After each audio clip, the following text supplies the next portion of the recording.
Today's show is sponsored by ExpressVPN, one-click protection for all your devices. Securing yourself couldn't be easier. Visit expressvpn.com/inside. Welcome to Inside Gaming. I'm Brian. It is weekend roundup time. Well, it's finally here, guys. The day we've all been waiting for. No, Star Citizen's not here yet. No, EA has lost its exclusivity deal to make Star Wars games.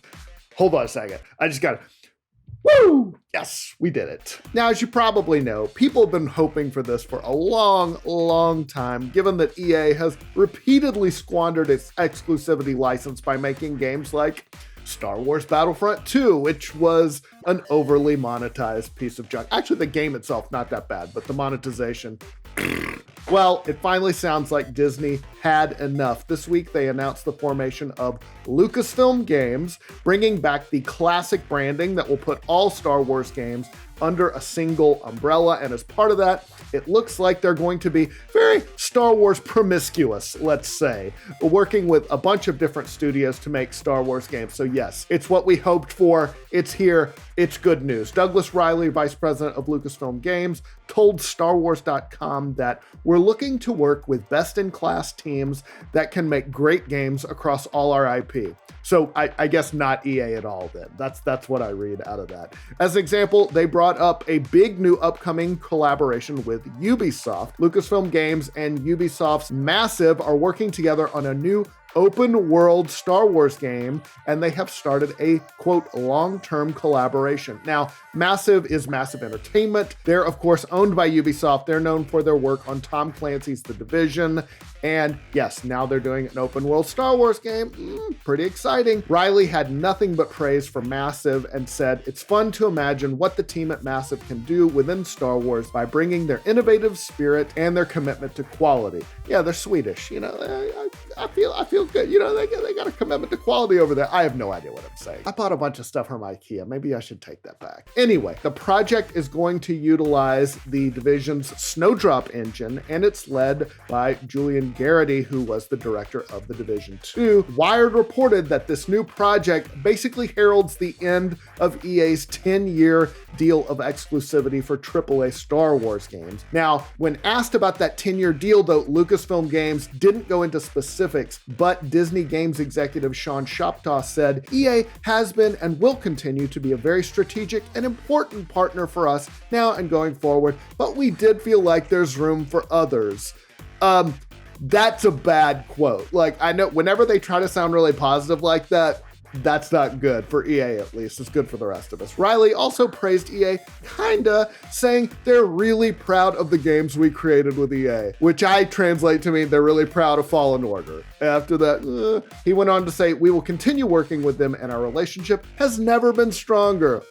While we may not have a lot of details to share at the moment, we've got a number of projects underway with the talented teams at EA. For their part, EA says they're not done with Star Wars. They told Eurogamer that their collaboration with Lucasfilm Games, quote, will continue for years to come. They added, our talented teams have created some of the most successful games in the history of the Star Wars franchise. And then they listed Fallen Order, of course, because that's the good one, Star Wars Battlefront, Star Wars Galaxy of Heroes, and Star Wars Squadrons. They added, we love Star Wars and look forward to creating more exciting experiences for players to enjoy. So maybe they're not broken up, but Star Wars and EA are definitely in an open relationship with each other right now. Star Wars definitely seeing other people, and EA's like, I guess so, honey. If that's going to keep the relationship going, I guess we can do open.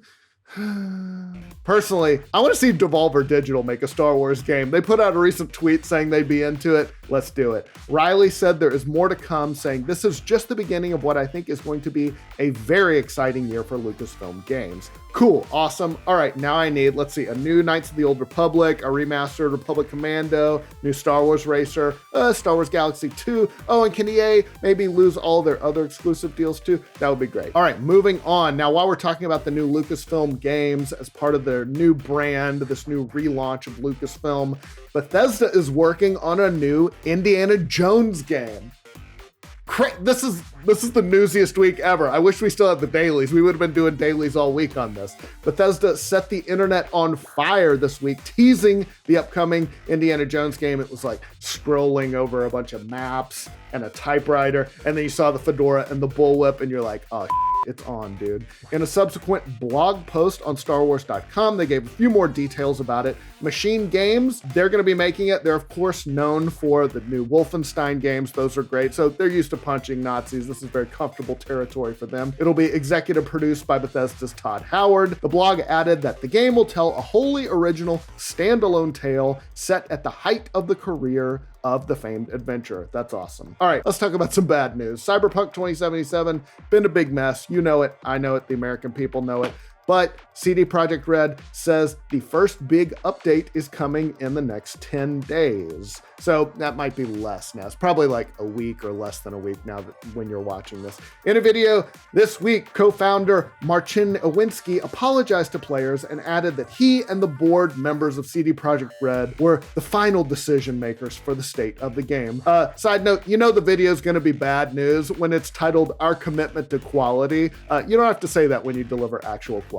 Just saying. Iwinski also said to not fault their teams for what happened with the game. Don't worry, dude. We don't. We fault you guys. He added that despite good reviews on PC, the console version of Cyberpunk 2077 did not meet the quality standard we wanted it to meet. I and the entire leadership team are deeply sorry for this. He said they underestimated how much work it would take to basically live up to the game's scope, but added, we really believed we would deliver in the final days. They also said that a larger, more significant update is coming in the weeks after. Of course, he didn't address issues like all the features they promised but didn't deliver in the game. Oh, and the fact that they actively tried to cover up the game's shortcomings on console by only making PC copies available and then barring reviewers from using any gameplay footage of their own. He didn't mention any of that. He basically only just apologized for the stuff he absolutely had to, so it's still a little shady. Oh, and they released a roadmap for the new content, and it looks like the next-gen upgrade versions aren't coming until late 2021, which probably means 2022. They did mention free DLC in the roadmap, so that is something. Speaking of CD Projekt Red, they could have to pay a lot of money because of the messy rollout of Cyberpunk.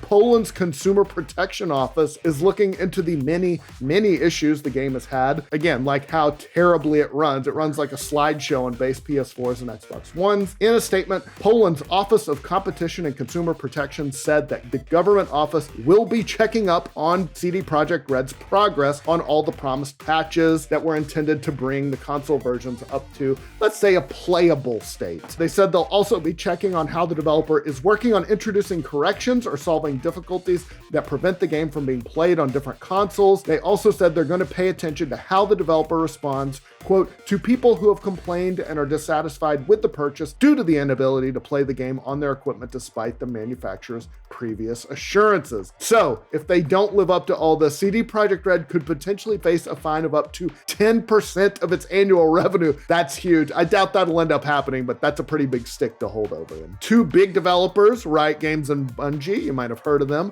are teaming up to sue cheat makers who are selling hacks for Valorant and Destiny 2. Polygon reported that attorneys for the two companies filed a complaint in a California district court earlier this month that accused Cameron Santos of Gator cheats, along with some others, of trafficking in a portfolio of malicious hacks and cheats. They claim that the staff of Gator Cheats were basically selling cheating software through a website, also Telegram and emails and Discord.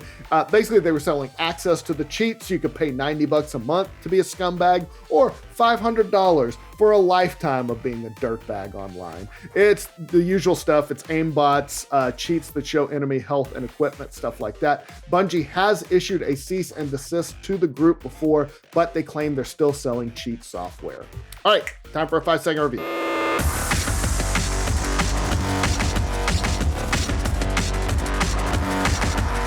I know this isn't a new game, but I just got the true ending. I needed to brag to somebody.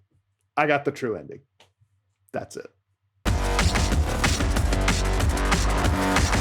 All right, let's talk about the games coming out next week. First up, Everspace 2 is a fast-paced, single-player spaceship shooter with deep exploration in space and on planets, tons of loot, RPG elements, mining, trading. It's got it all, guys. Experience a thoughtful story set in a vivid, handcrafted open world full of secrets and perils on your journey to become human after all. It comes to early access on PC January 18th. Here's a big one, Hitman 3. All right, it's the dramatic conclusion to the World of Assassination trilogy. Agent 47 returns as a ruthless professional for the most important contracts of his entire career, embark on an intimate journey of darkness and hope in the dramatic conclusion to the trilogy. Death awaits. Jeez, man, scary. It comes to PC, PS5, Xbox Series X, PS4, Xbox One, and Stadia January 20th.